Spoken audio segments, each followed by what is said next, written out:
గౌరవనీయులైన ముఖ్యమంత్రి గారికి మరి నా సోషల్ మీడియా మిత్రులకు 70 ఏళ్ల స్వతంత్ర భారతంలో ఇప్పటికీ శ్రమదోపిడికి గురవుతున్నటువంటి పోలీసు వ్యవస్థ గురించి మాట్లాడడానికి ఈరోజు మీ ముందుకు వచ్చాను. డియర్ ఫ్రెండ్స్, మీకు అందరికీ తెలుసు పోలీసు వ్యవస్థ అనేది సంవత్సరానికి 365 రోజులు 24 గంటలు ఎండనక వాననక బందోబస్తులు నిర్వహిస్తూ మీ రక్షణక ఫ్యామిలీకి దూరంగా నెలకు 20 నుంచి 30 రోజుల పాటు విధులు నిర్వహిస్తూ తన ఆరోగ్యాన్ని పణంగా పెడుతుందని, అలాంటి పోలీస్ వ్యవస్థకి నేడు ఈ పాలక వర్గం ఇస్తున్న జీతాలు ఎంతో తెలుసా అండి మీకు? పట్టుమని 8 గంటలు, రోజుకి 8 గంటలు, ఉదయం 10 గంటల నుంచి సాయంత్రం 5 నుంచి 6 దాకా ఉద్యోగం చేస్తున్నటువంటి సాధారణ గవర్నమెంట్ ఎంప్లాయీ కంటే తక్కువ జీతాలు. అందున సంవత్సరానికి 365 రోజులు పోలీస్ వ్యవస్థ ఉద్యోగాలు చేస్తుంటే పండగలని, జాతరలని, సెలవులని, సెకండ్ సండేలని ఇలా 365 రోజుల్లో 150 రోజులు సెలవులు పోగా 200 రోజులు మాత్రమే ఉద్యోగాలు నిర్వహిస్తున్నటువంటి గవర్నమెంట్ ఎంప్లాయీల కంటే పోలీస్ వ్యవస్థకి తక్కువ జీతాలు ఇస్తుంది. ఇది ఎంతవరకు న్యాయం సార్? అందుకే ఈ సోషల్ మీడియా తరపున ఈ రోజు అడగడానికి వచ్చాను. పోలీసులు ప్రత్యేక పిఆర్సీ ప్రకటించండి. సంవత్సరానికి 365 రోజులు 24 గంటలు కష్టపడుతున్న వారి కష్టాన్ని, శ్రమని గుర్తించండి. మాకు ప్రత్యేక పిఆర్సీ ఇవ్వండి. డియర్ ఫ్రెండ్స్, మీకు అందరికీ తెలుసు సమాజంలో ఉన్న ప్రతి వ్యవస్థ తమ హక్కుల సాధన కోసం ధర్నాలు, రాస్తారోకోలు చేసి తన హక్కులను సాధించుకుందని. 70 ఏళ్ల స్వతంత్ర భారతంలో ఇప్పటి వరకు ఒక్క ధర్నా కూడా, ఒక్క రాస్తారోకో కూడా నిర్వహించకుండా ప్రజల యొక్క శాంతి భద్రతలే ముఖ్యం అనుకుని మాకెన్ని కష్టాలున్నా కూడా ఏ రోజు రోడ్ల మీదకి రాకుండా విధులు నిర్వహిస్తున్న ఒకే ఒక్క వ్యవస్థ పోలీస్ వ్యవస్థ. అలాంటి పోలీస్ వ్యవస్థకి ఏనాడు ఏ పాలక వర్గం ఏ ఒక్క సహాయం కూడా చేయలేదంటే ఇది ఎంత అన్యాయమో మీరే ఆలోచించండి. ఒకసారి ఆలోచించండి. అంటే రాస్తారోకులు, ధర్నాలు చేసి ప్రభుత్వాన్ని ఇరుకును పెడితే వాళ్ళకే హక్కులని మీరు తీరుస్తారా? వాళ్ళకే సహాయం చేస్తారా? సంవత్సరానికి 324 గంటలు పనిచేస్తున్న వారి కష్టాన్ని గుర్తించి మీకు మీరే ధర్మంగా ప్రత్యేక పిఆర్సీ ప్రకటించలేరా? నెలలో 20 రోజుల పాటు అవుట్డోర్ ఉద్యోగాలు చేస్తున్న వారికి 20 రోజుల పాటు ప్రత్యేక టీఏ ఇలేరా? ఇది ఎలా? ఇది ఏం న్యాయం అని అడుగుతున్నాను.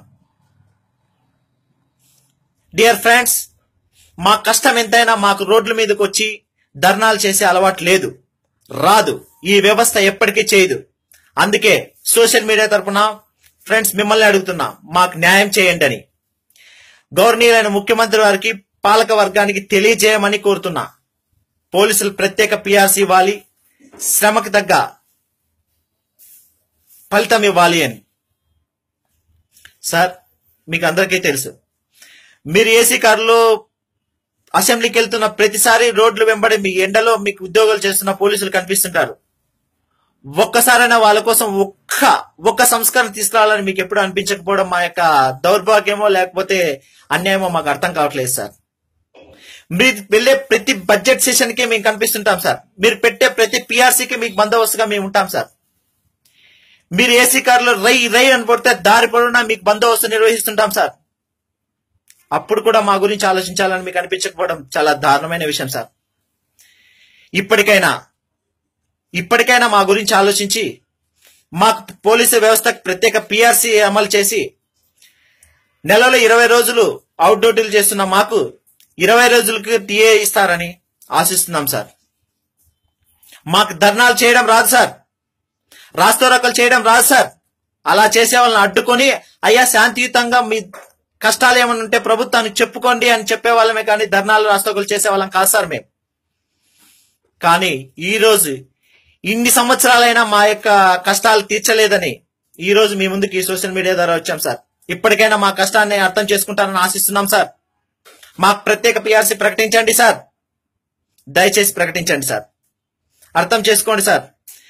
మీరు రాత్రిపూట పండుకున్నప్పుడు ఎప్పుడో 2 గంటలకు 3 గంటలకు ఒకసారి మెలకు వస్తే బయటకు చూడండి సార్. రోడ్ల మీద కుక్కలా కాపలా కాస్తున్న పోలీసుడు కనిపిస్తాడు.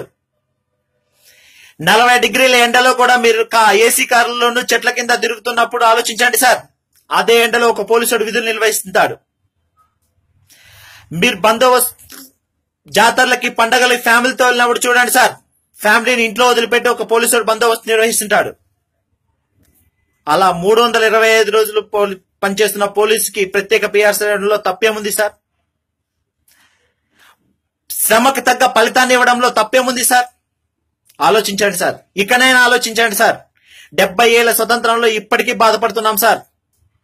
పోలీసు వ్యవస్థలో సంస్కరణ తీసుకురండి సార్, దయచేసి తీసుకురండి సార్. మాకు రాస్తా రోకులు ధర్నాలు చేయడం చేత కాదు సార్. ఆలోచించండి సార్, ఆలోచించండి. నా సోషల్ మీడియా మిత్రులకు ఈ సందర్భంగా ఒకటే, మాకు ధర్నాలు రాస్తా రోకులు చేయడం రాదు కాబట్టి మా కష్టాన్ని తీసుకెళ్లగల ఒకే మీడియా ఈరోజు సోషల్ మీడియా కాబట్టి సోషల్ మీడియా ద్వారా అడుగుతున్నాను. ఫ్రెండ్స్, మీరందరూ శ్రీ గవర్నీలైన సీఎం గారికి పాలకవర్గానికి తెలియజేస్తారని ఆశిస్తున్నాను. ఫ్రెండ్స్, మీలో కొంతమంది అనొచ్చు, పోలీసు వారు లంచాలు తీసుకుంటున్నారు, వాళ్ళెందుకు పిఆర్సీ అని. బ్రదర్, మన భారతదేశంలో ప్రతి వ్యవస్థలోనూ కొంతమంది లంచాలు తీసుకునే వాళ్ళు ఉంటారు. అది నేనా నువ్వా అనే దాని గురించి పట్టింపులు లేకపోతే, అలా తప్పు చేసిన వారికి ఎవరికైనా శిక్షలు ఉన్నాయి, అలాంటి వాళ్ళ మీద ఏసీబీ దాడులు జరుగుతున్నాయి, జైల్లో పెట్టగలుగుతున్నాం. చట్టాలు హక్కులకి చట్టాలకి ముడిపెట్టద్దండి. 10 మంది చేసే తప్పుకు 100 మందికి శిక్షలు అనేది కరెక్ట్ కాదు. ఇంకా శిక్షలు పెంచుదాం తప్పు చేసిన వాళ్ళని ఎంత నచ్చదు. అయినా ఒక మాట బ్రదర్, ఎవరు బ్రదర్ ఇక్కడ? ఏ వ్యవస్థ బ్రదర్? 500 నోటుకి సారాయికి ఓటర్లంతా అమ్ముడుపోతున్నారని నానుడింది. అంటే ఓటర్లంతా తప్పుడోళ్ళు అంటామా బ్రదర్? అన్నాం కదా. వ్యవస్థనంతా అనలేం. ఉద్యోగాలు చేయకుండా టీచర్ జీతాలు తీసుకుంటూ మధ్య మీల్స్ లో పర్సెంటేజ్ తీసుకుంటానంట. అలాగని చీటర్ వ్యవస్థనంతా తప్పు పట్టలేం కదా బ్రదర్. ఇలాగే రెవెన్యూ వ్యవస్థ కాబట్టి ఏ వ్యవస్థన కానీ కొంతమంది వ్యక్తుల కోసం వ్యవస్థను ఎప్పుడు తప్పు పట్టద్దని బ్రదర్. అర్థం చేసుకుంటారని, ఆలోచిస్తారని మా పోలీసు వ్యవస్థకు ప్రత్యేక పిఆర్సీ, ప్రత్యేక టీఏలు ప్రకటించి మా యొక్క వ్యవస్థని కాపాడతారని ఆశిస్తూ సోషల్ మీడియా తరఫున మీ అందరినీ కోరుకుంటున్నాను. నమస్కారం.